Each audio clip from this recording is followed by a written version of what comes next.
नमस्कार दोस्तों, स्वागत है आप सभी लोगों का। कैसे हो आप सभी लोग।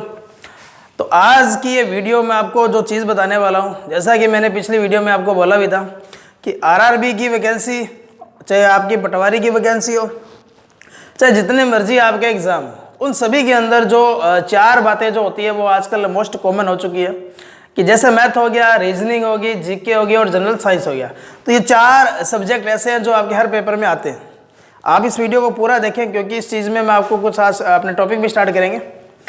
तो यहाँ उसके बाद साइंस का जो पार्ट जो होगा वो हर स्टूडेंट का अच्छा नहीं होता, क्योंकि जो पीसीएम से होते हैं उनका थोड़ा सा अच्छा होता है, और जो 10वीं के बाद में आर्ट से आते हैं तो उन्होंने 10वीं तक अगर ढंग से पढ़ रखा है तो उनको थोड़ा सा साइंस का अच्छा ज्ञान होता है।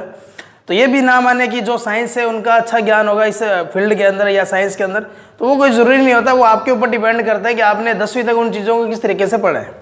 जितने भी कंपटीशन एग्जाम होते हैं उनमें जो साइंस जो आता है वो 10वीं लेवल तक का ही दिया जाता है। अभी जो आपके आरआरबी की जो वैकेंसी है, चाहे उसमें जेईई का जो एग्ज़ाम होने वाला है, चाहे स्टेशन मास्टर की वैकेंसी होगी, चाहे आपके और जितने भी एग्ज़ाम होंगे, उनमें जो साइंस का जो पार्ट होगा वो 10th लेवल तक का ही रहने वाला है। तो इसमें अपने जो बात करेंगे, चार टॉपिक आपने देखा होगा जनरल साइंस के अंदर, ठीक है।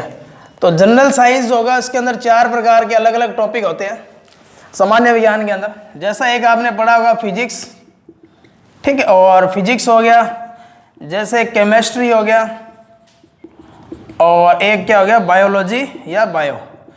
तो फिजिक्स को हिंदी में आप लोग बोलते हो भौतिक विज्ञान, ठीक है।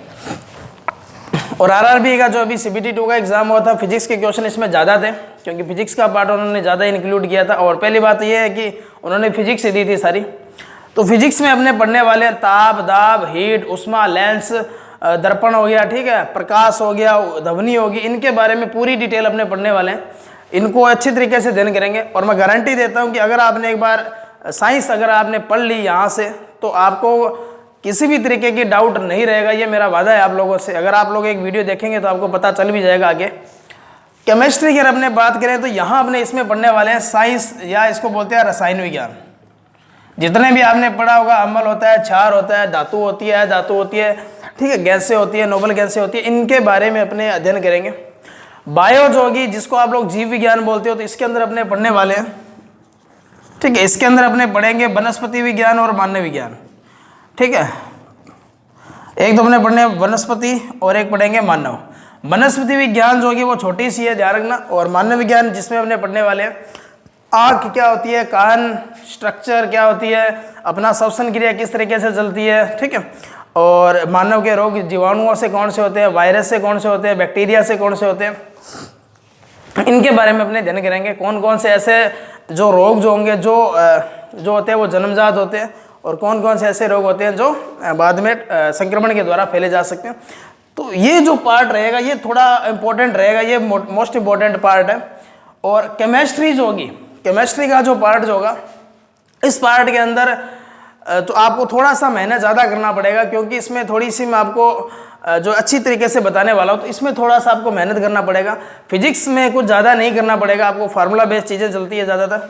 और ये मानव विज्ञान है, ये तो आपको आधा तो आपको पता ही होगा, ठीक है। और वनस्पति विज्ञान होगा, ये छोटा सा पार्ट है, तो आप लोग इतना ज़्यादा टेंशन ना लें। तो आज मैं जो आपको जो बताने वाला हूँ कि यहाँ अपने चार अलग अलग पार्टों में पढ़ने वाले, और इनकी क्लास ये नहीं है कि पहले मैं फिजिक्स ख़त्म करूँगा या फिर केमिस्ट्री ख़त्म करेंगे या बायो ख़त्म करेंगे। 1 बाई 1 इनकी क्लासें चलेगी ताकि आपको हर चीज़ का नॉलेज साथ साथ होता रहे, ठीक है, जहाँ तक ये प्रयास रहेगा। तो आज अपने जो स्टार्ट करने वाले हैं वो फिजिक्स स्टार्ट करने वाले हैं। आज अपनी जो पहली जो क्लास रहेगी वो रहेगी फिजिक्स की, और मैं खुद पीसीएम से हूँ, ठीक है। तो फिजिक्स के अंदर अपने देखो क्या,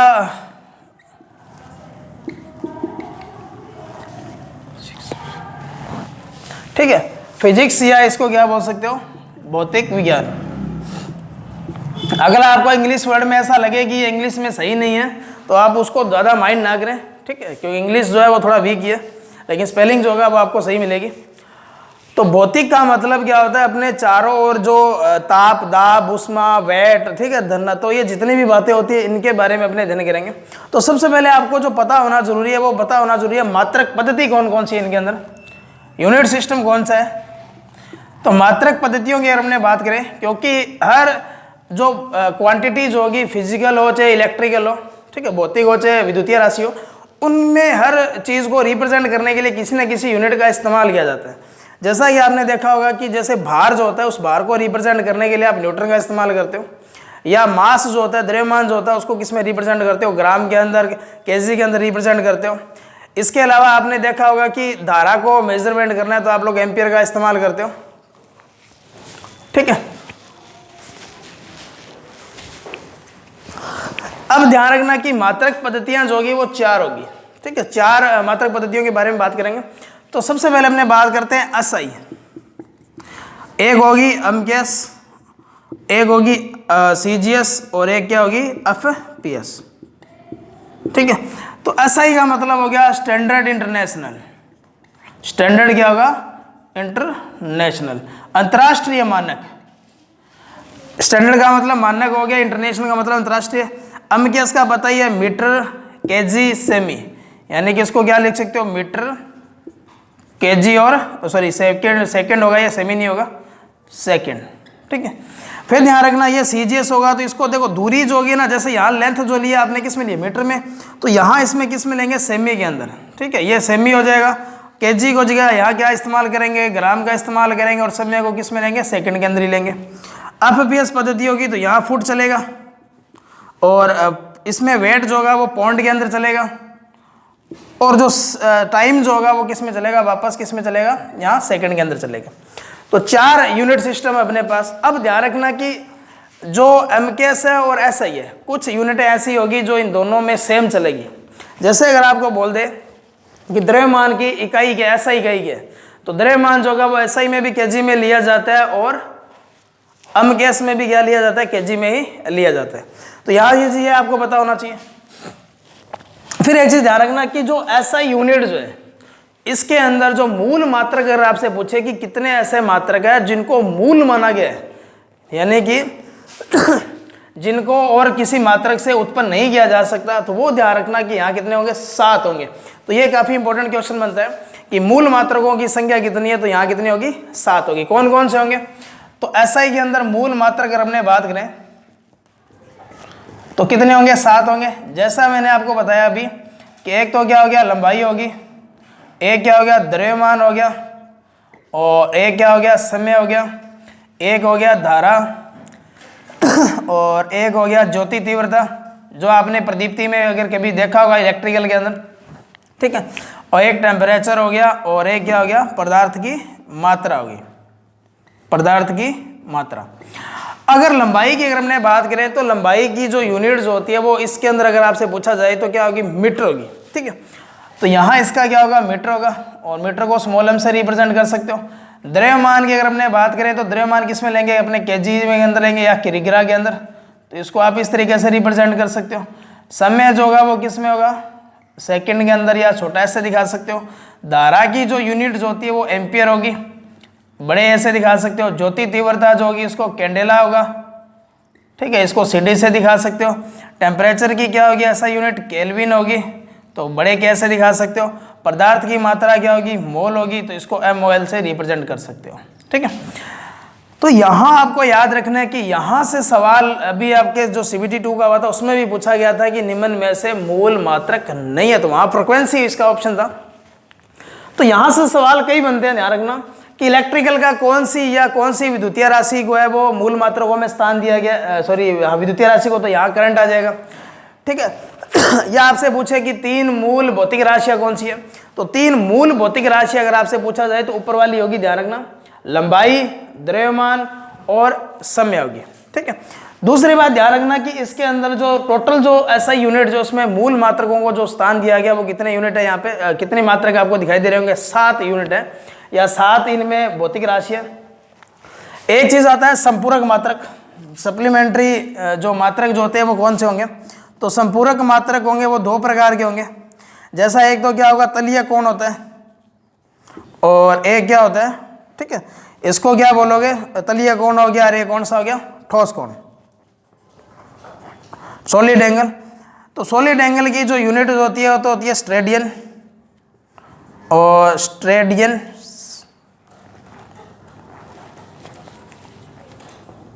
स्ट्रेडियन, और जो ठोस तलीय कोण जो होती है इसकी क्या होती है, रेडियन। जैसे आपने देखा होगा, इसको RAD से लिख सकते हो और इसको SR से। जैसा कि आपने देखा होगा कि जैसे आपने किसी एंगल को दिखाना है, जैसे 180 डिग्री होगा, तो रेडियन में जब आप उसको रिप्रेजेंट करोगे तो कितना आप रिप्रेजेंट कर सकते हो, पाई रेडियन दिखा सकते हो। तो वही बात है इसके अंदर यहाँ होगी।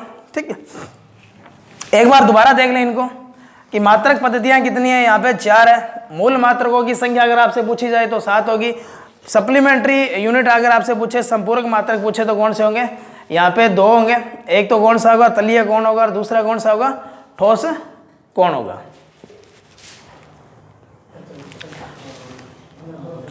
तो अब हमने जो बात करेंगे वो बात करेंगे व्युत्पन्न मात्रक कौन से होते हैं, यानी कि जिनको तुम लोग ड्राइव करते हो। ड्राइव करने का मतलब क्या होता है, जिनको अपने बनाते हैं। जैसा कि आपने पढ़ा होगा कि क्षेत्रफल जो होता है वो हमेशा किस में लिया जाता है, वर्ग में लिया जाता है। कि अगर लंबाई और चौड़ाई अगर मीटर में होगी तो उसका एरिया क्या बन जाएगा, वर्ग मीटर बन जाएगा।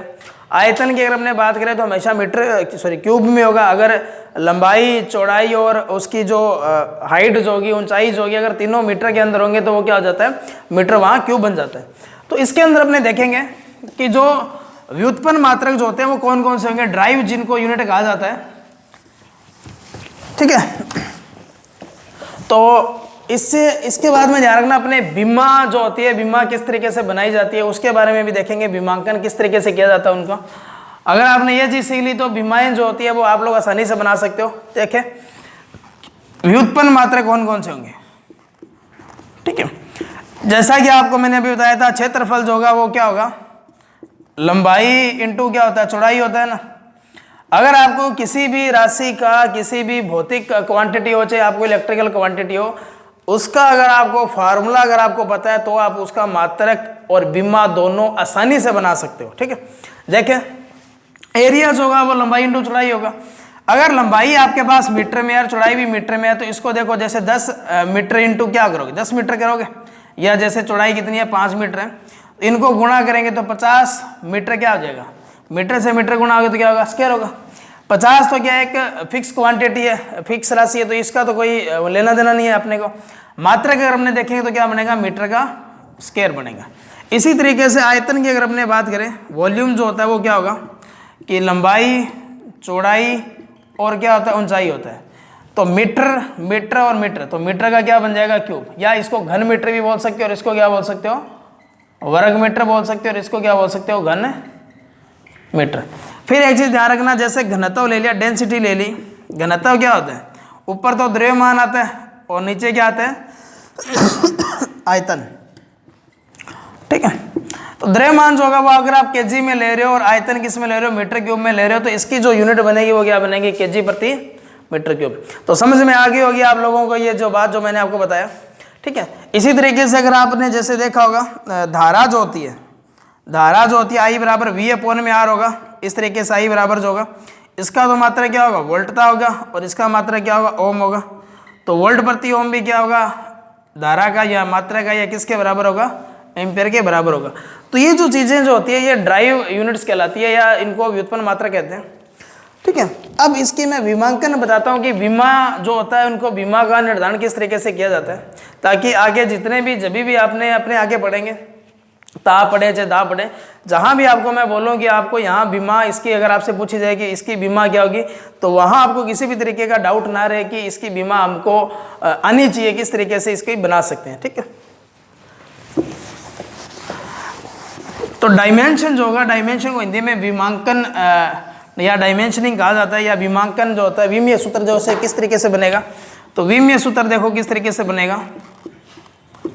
ठीक है, जैसा मैंने अभी बताया था कि द्रव्यमान जो होगा ना, द्रव्यमान जो होगा MLT, द्रव्यमान अगर जहां आ रहा है तो उसको M से रिप्रेजेंट करेंगे विमा में। लंबाई आ रही है तो उसको L से, और समय आ रहा है उसको T से। इसके अलावा अगर कोई एंगल आ रहा है तो उसको थीटा से, धारा आ रही है तो A से, वोल्टेज आ रही है तो V से। ठीक है, जैसे जैसे अपने आगे पढ़ेंगे वैसे वैसे उनका विमांकन होता जाएगा। ठीक है, अभी जैसे मैंने अभी आपको बताया था कि आपको बोल दे कि क्षेत्रफल का विमीय सूत्र क्या होगा। क्षेत्रफल में अभी आपको बताया था मीटर का क्या आता है, स्क्वायर आता है। तो इसका विमीय सूत्र M0 लिख सकते हो, L2 लिख सकते हो और T की पावर 0 लिख सकते हो।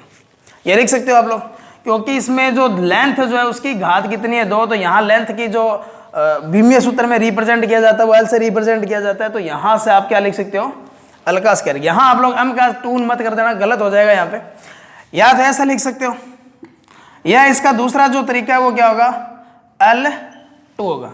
इसी तरीके से ध्यान रखना, अगर आपको बोला जाए आयतन के बारे में, तो आयतन का क्या होगा, मीटर का क्यूब होगा। तो m0 लिख सकते हो, L की पावर 3 लिख सकते हो, T की पावर 0। अगर किसी भी संख्या की पावर 0 है तो उसका मान कितना होगा, 1 होगा। तो ऐसे भी लिख सकते हो आप लोग, ऐसे भी लिख सकते हो। घनत्व की अगर आप बात करें तो घनत्व का फार्मूला अगर आपको पता है तो क्या होगा, ये होगा kg होगा। तो इसको क्या लिख सकते हो, m की पावर 1, क्योंकि इसके ऊपर कोई पावर नहीं है।